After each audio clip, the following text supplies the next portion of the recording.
Good morning and welcome to the Core Connection. I'm Mira Rubin here with you on Enlightened World Network. And today's topic is magnifying the magic. So there's magic all around us, and we can bring ourselves present to it at pretty much any moment. So we're going to talk about that and how it magnifies not only our sense of wonder in life, but also our sense of personal empowerment. So before we get started, let's take a minute or two to get present. Let's take a deep breath in through your nose and hold it. And imagine clean, crisp oxygen flooding your lungs, flowing into your bloodstream, nourishing all your cells, all your organs, bringing vital life energy to your body and being. And as you exhale any tension, stress, negativity, fatigue. And now as you exhale, let's actually take another deep breath in through your nose and hold it. This time, imagine brilliant, bright light lighting you up from the inside out, illuminating, electrifying, and energizing all your cells, your molecules, your electrons, creating a brilliant beam of light and energy from your heart out into the world. And as you exhale any remaining stress, tension, negativity, fatigue. And now let's press our palms together. Vigorously rub your hands together to feel the friction, the temperature, the pressure, the motion, the tickling and tingling when you stop, and allow all those sensations to bring you present right here, right now, into this remarkable physical form that enables us to experience life. Welcome, welcome, welcome. So great to be with you this morning. And we're talking about magnifying the magic. So I've been walking in the mornings, and I don't know about you, but in the context of walking, my body just goes through all these different sensations and aches and pains and all these different feelings arise, and often discomfort. And so what I've taken to doing, which has been really pretty cool, it's pretty exciting actually, is to recognize the sensations of my body. So what I'm doing is I'm presencing myself to my body, and I'm introducing this as a practice that you might want to try. It's pretty cool. And as I notice sensations of, particularly of discomfort, um, I ask my body, can you magic this? Can you magic this? And so there's this ongoing communication, sort of a dialogue with my body, where I get a sensation, it comes into my awareness rather than trying to resist it or control it. I connect with my body as a collaborator and ask my body if it can magic the sensation. And it's been really quite miraculous to notice that these aches and pains just evaporate. And why I'm discussing this morning is because it really is incredible. And what's happening, for one reason, but also because I had a conversation with somebody yesterday that I'll get into in a minute. But this responsiveness of my body to being able to clear these uncomfortable sensations has been nothing short of miraculous to me. Where, for instance, even the shoe rubbing against my foot and starting to create an irritation, I'll ask my body if it can magic it.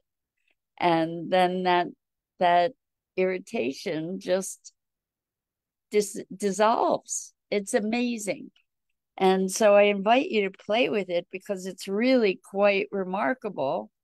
And we have all these sensations all the time. And rather than experiencing our body as a sequence of complaints or something that we need to endure, we can dance with it and enjoy that. Now, the other thing about this that's so cool is that as our bodies magic this, whatever this is, again and again and again, what's happening is we're building a muscle of confidence in our ability to make magic. And as we become more and more confident, as we see that more and more is possible, then we get to expand that magic and the capacity for it, which is a pretty wonderful thing. Now, the other beauty of this is actually that it is a mindfulness practice. So I was talking with a client yesterday about intentionality and setting an intention, because this person was looking to create a reset for themselves in their lives. So we were talking about intentionality. And when we talk about mindfulness and intentionality, it often seems like a very weighty, very heavy sort of intention, or like mindfulness, like it's very serious.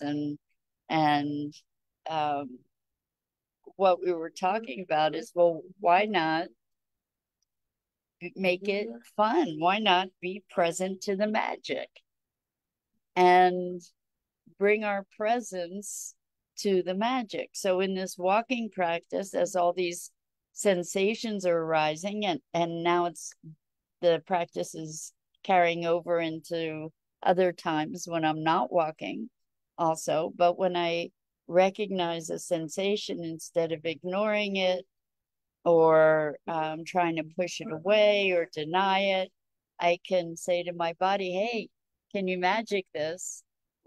It's not only bringing me present, but it's also creating a positive relationship with the physical.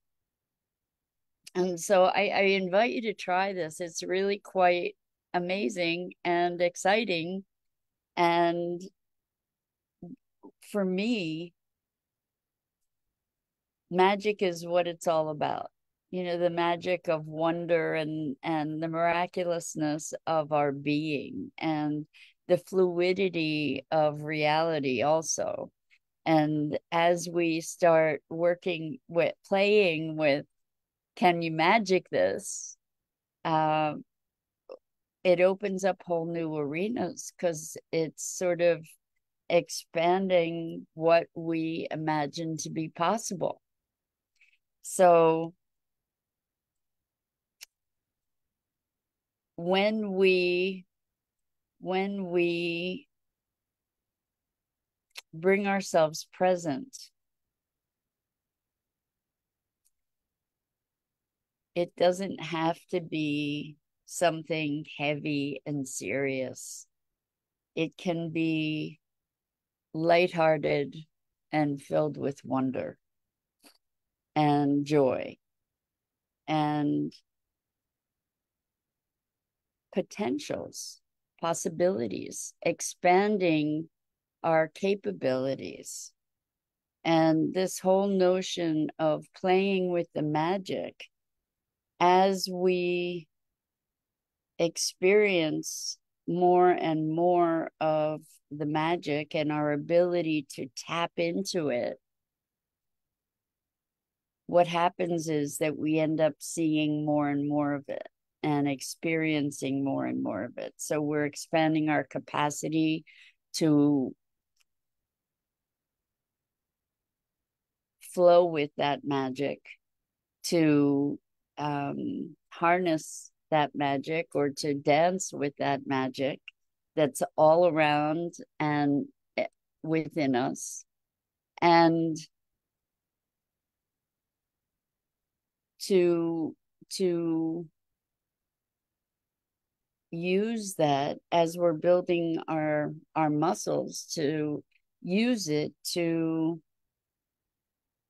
create more of the life that we desire, more of the the world that we want, more of the life that we choose. And it's so interesting that what we put our attention on magnifies. Where we put our energy expands. And so often we use our energy in ways that are detrimental and not consciously, right? We worry about things. We put our attention on things that we don't want, that we don't like, that we are afraid of, that we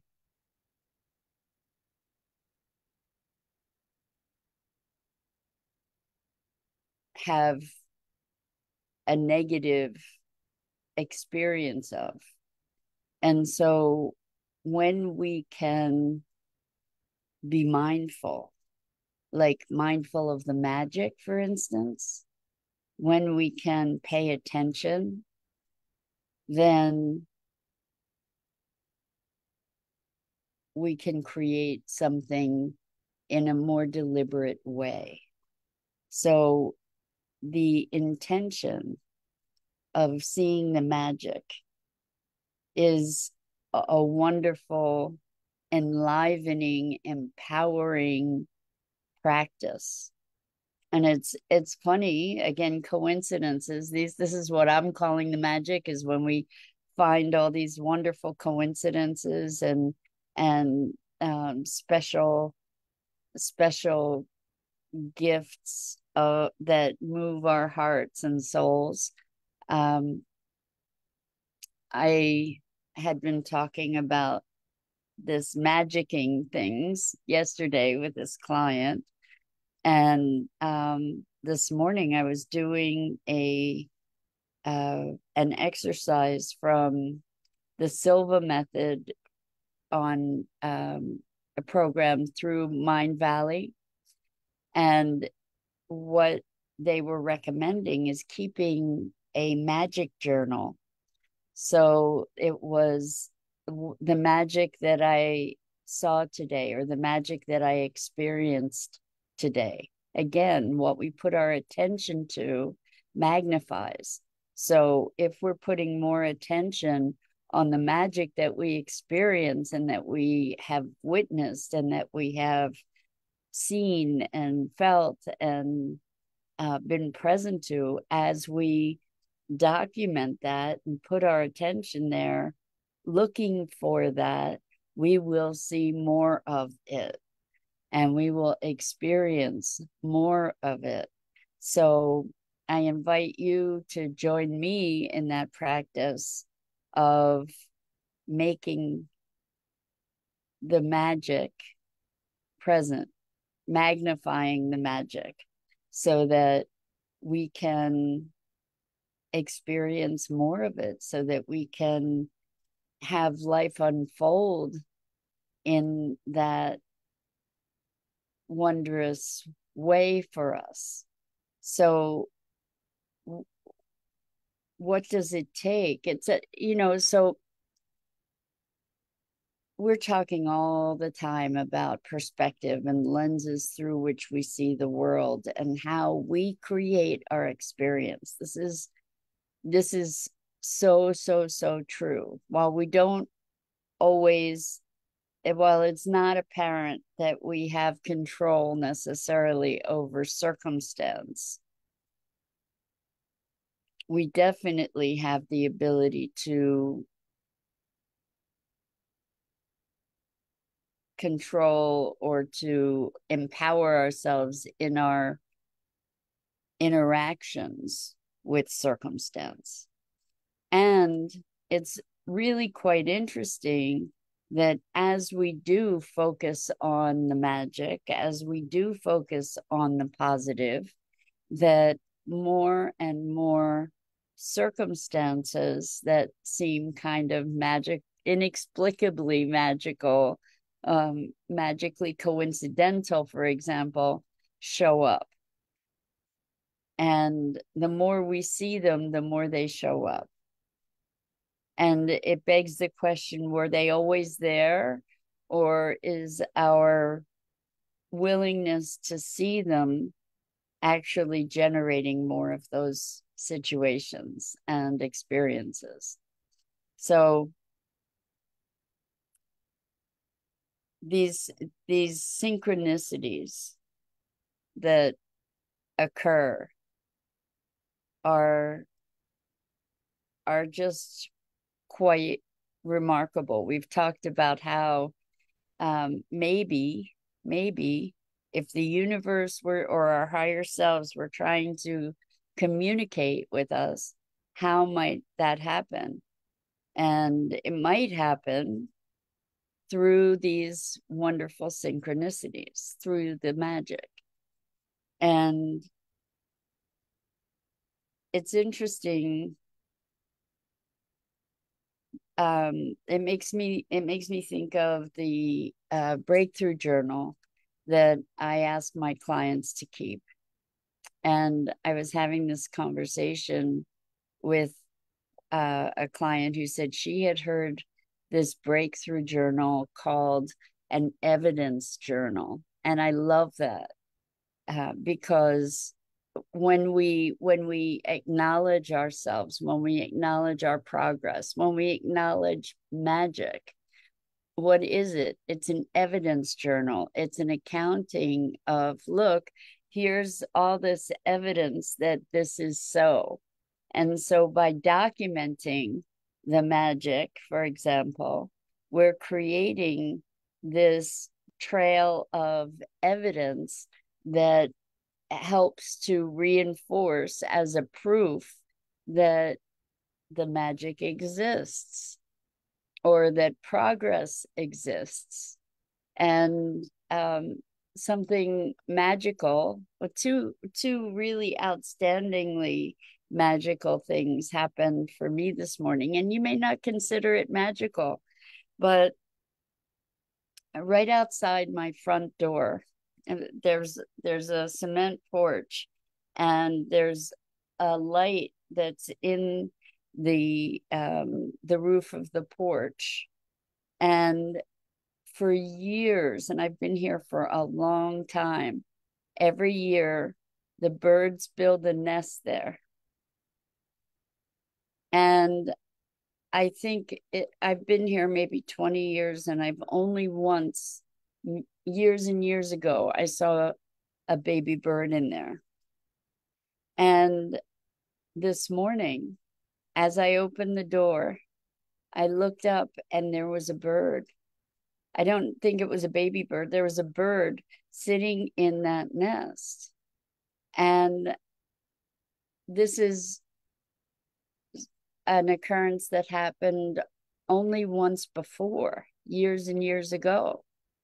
And it turned out, as I came out of the house, then I looked at the bird, talked to the bird for a little bit, and then I moved, and not only did that bird fly away, but there was another bird there too in the nest. So for me, this was magic. It may not feel like that to you, or it was magical. And but to me, in all the years I've been here. This is a first, actually, to see two birds coming from that nest.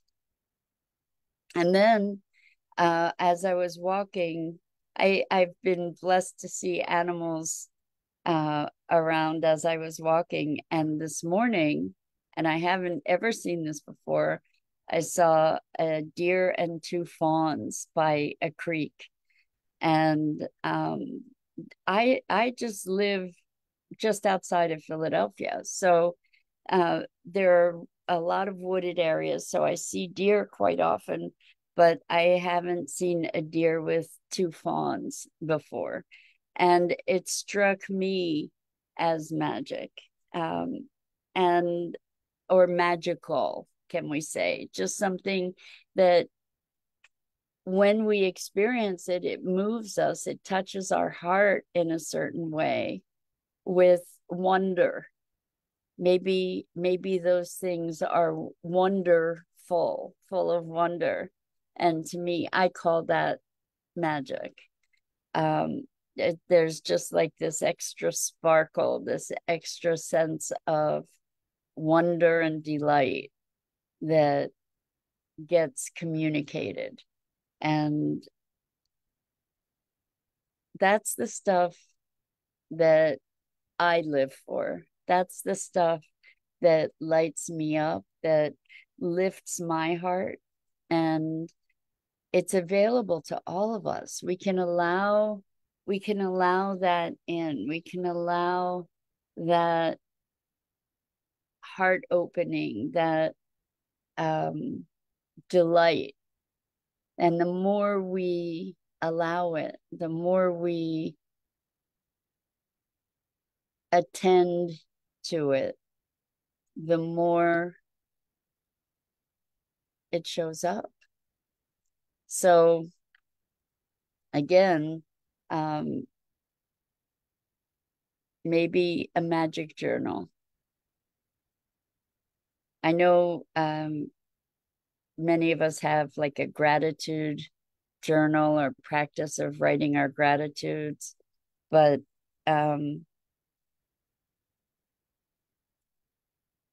for me, even like I'm really grateful for the magic, and the magic has a sparkle and a delight for me that goes beyond gratitudes.